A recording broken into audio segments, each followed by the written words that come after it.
So then we're gonna go to our next one, which there's a lot going on in the next part. So this is Roddy Piper versus Jack Brisco, and so the gimmick here is kind of, I think Piper is the champion because he had the belt, but he was only going to wrestle Jack Brisco if he got 10 grand. Yep. Yeah. If he won. No, he got 10 grand. Yeah, there's some stuff at the very beginning about that. They give him, like a wad of cash at the beginning, and he's like, "You guys are scum. You guys are scum. This is not $10,000." And so then Wahoo and Ricky Steamboat come, and they each like $2,000 each to complete the 10 grand. It's a great little angle. It really is like very clever, and it allowed Piper to kind of get his some of his promo skills over. Mm-hmm. He was very I liked him better here than his. I was gonna say I like him better here than in WWE. There's something less sanitized and more visceral and real about his promo work here. Piper's playing a paranoid maniac here, that he's making the face give up something just to get in the ring with him, and whenever they go to do that, he tears that down too. Like he is entirely reprehensible in this highly entertaining, frantic, paranoid way. And I like how he made the referee hold his belt and money and then threaten him if either turned up missing. And he also made Wahoo and Steamboat leave the ringside area, and he wanted if they came out at all, he won. Yeah, because he's throwing around all the leverage he can, and he's pushing his champion advantage, and because he's paranoid. He's like, I think this guy can actually beat me, and now I didn't think he could actually, put up what I was demanding, and now I've got to do this, and so he's panicking. It's really fun to watch. And then the match itself, what I liked about the match is they keep it really simple but effective on the match, because a lot of it is Jack Brisco working a headlock, which I've only seen a little bit of Jack Brisco because sadly, not a ton of his work survives. There's one on All Japan Classics. It's a long match with him and Dory Funk Jr. that's really good. But here he's very smooth in the ring. I liked his selling. I like that the high spot in this was Piper kind of bounced him off the turnbuckle out of while he was in a headlock, and then suplexed him onto his back. And it's really. I was going to say, do you think it's fair to say that a third of this match was overworking that headlock? I'd say so.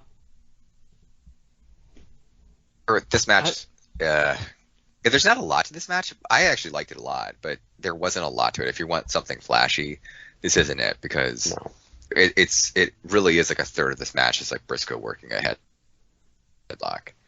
It made a certain amount of conceptual sense, but it still also is you got to watch a guy work a rest hold essentially. But this kind of just to kind of compare to the earlier match with Flair and Wahoo, this is another one of those matches that they did, very little, but it mattered a lot. They would throw punches, and this would be just the way they reacted. It had importance behind it. Brisco would throw a punch to Piper, and Piper would just go wobbly legged and go down, or it was very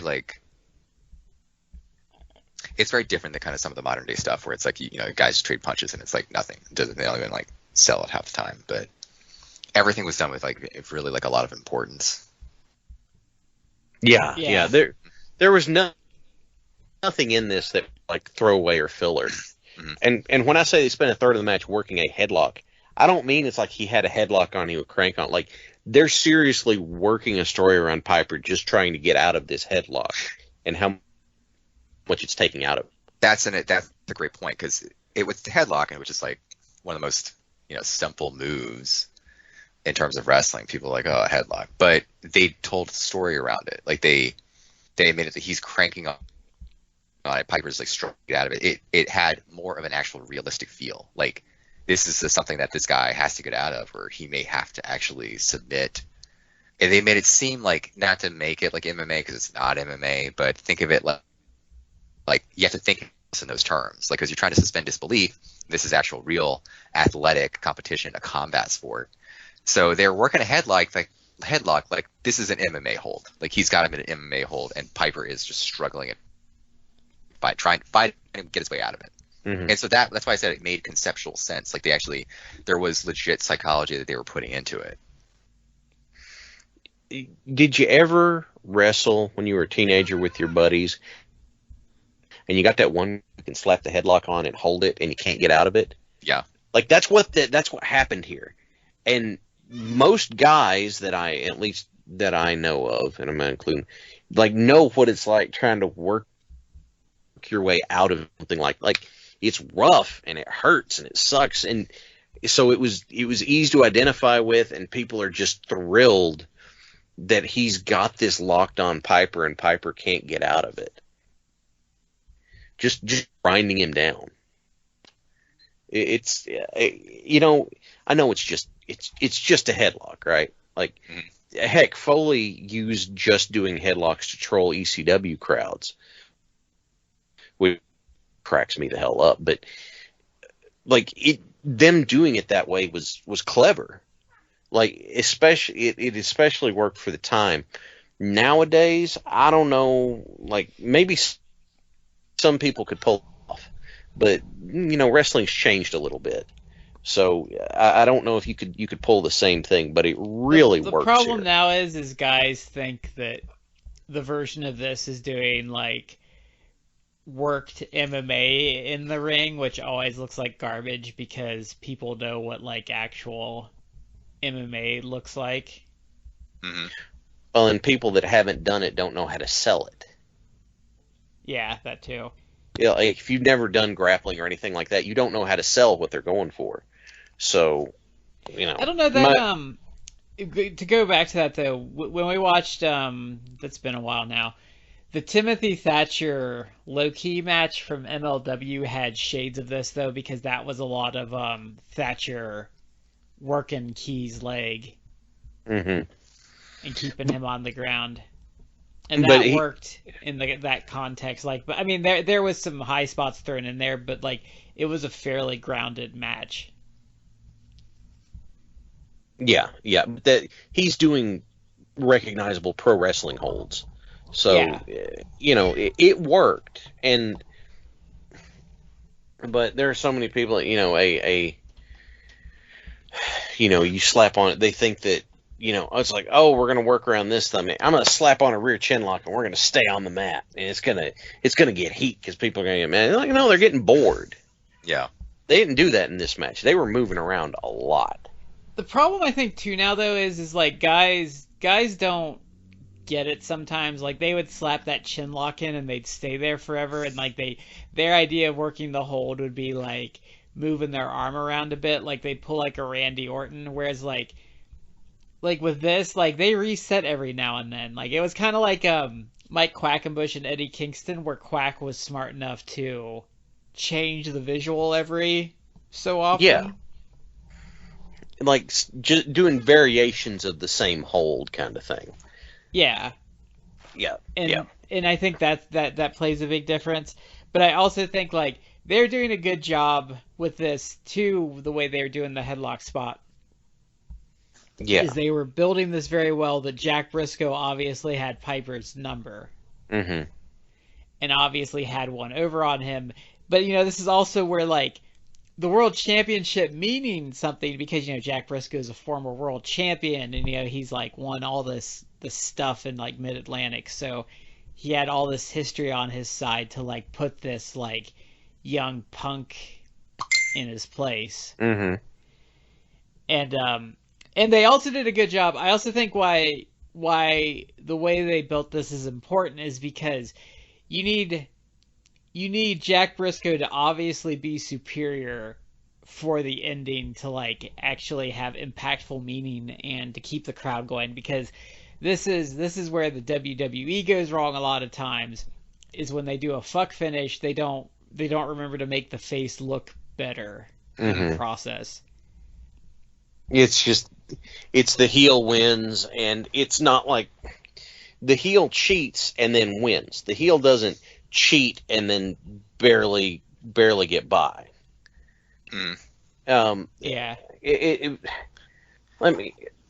I love this finish, by the way. Yeah. Oh, yeah, I too. love. Well, what I love though is so the finish is pretty much Piper puts a roll of quarters in his hand, which is old school. I did see this live at a WCW show. It's so once. old school. I love it. Yeah. Yeah. But he clocks him with the roll of quarters. And there's a line I love at the end, because I think it was Bob Caudle. It might have been David Crockett though, that told Piper, "Hey, you still got you left some money in the ring." And they shoot to the ring, and you can see like the roll of quarters busted and some quarters in the ring. That was And great because Piper he just rolls with it, and he's such an immaculate heel in this. He's like, I didn't do that. Like, someone must have been throwing those in the ring.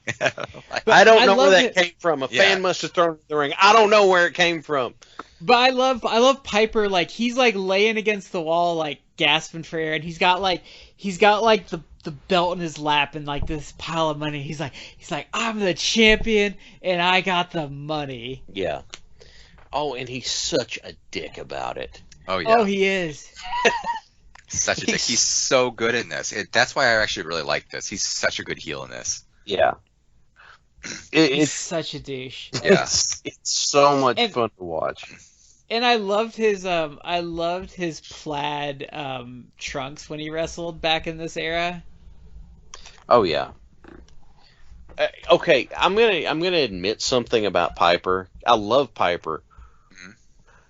And even after all these years, I know this, I've seen him do it time and again, but there's still part of me that's like, looks at him using the sleeper hold as a finish, and it just doesn't in my head seem to quite fit.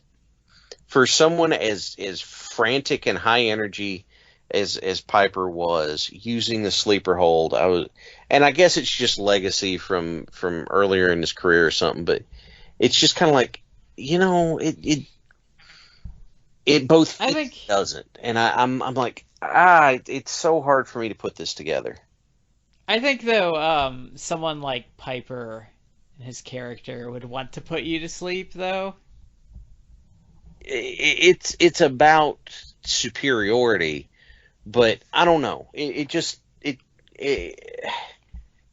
like whenever you're trying to drive the hexagon piece through the round slot in the board. You could get it to work, but at least to me, it doesn't just seem to quite fit. But that's a me thing. I don't know. I'd have to think about that. This was really good though. I hadn't seen this before. I've seen a lot of the TV around this time. I think that I don't remember this though, because I don't think I got quite this far into '82. But I had a lot of fun with this because they have a feud. Like, so they trade the Mid-Atlantic belt back and forth a couple times. Okay. Over like the middle part of '82. I had not seen this. I watched this actually with my wife. And during the segment where Brisco has Piper, I take it back. It's the segment where Piper has Brisco in the sleeper hold, and it looks like he's got Brisco out, but he doesn't. My wife is like, just like end the match here. It's getting boring. End the match, and I'm like, no, like you can't end the match because the face needs to make his comeback. Like, he's got to have like the hope spot. He's got to make a comeback. And sure enough, like a couple minutes later, Brisco has reversed the hold. He's got Piper in the sleeper hold. And I'm like, look, that's like the psychology of it. Like the face reversed it. Now he's got the heel on the ropes. Like, he's the one who has the upper hand. And she was just like, it's boring. I'm like, you're not understanding the psychology. I'm like arguing with her. I'm like, you're not understanding the psychology of it. That's part of the the identifying with is. Like, you ever wrestle around with people, you know how hard it is to get out of this sort of stuff. And that's just not... Sometimes true. old wrestling just has a different mentality to it. Like, they're not in any hurry to get where they're going, necessarily. That's true. And fans, I think fans expect... had different expectations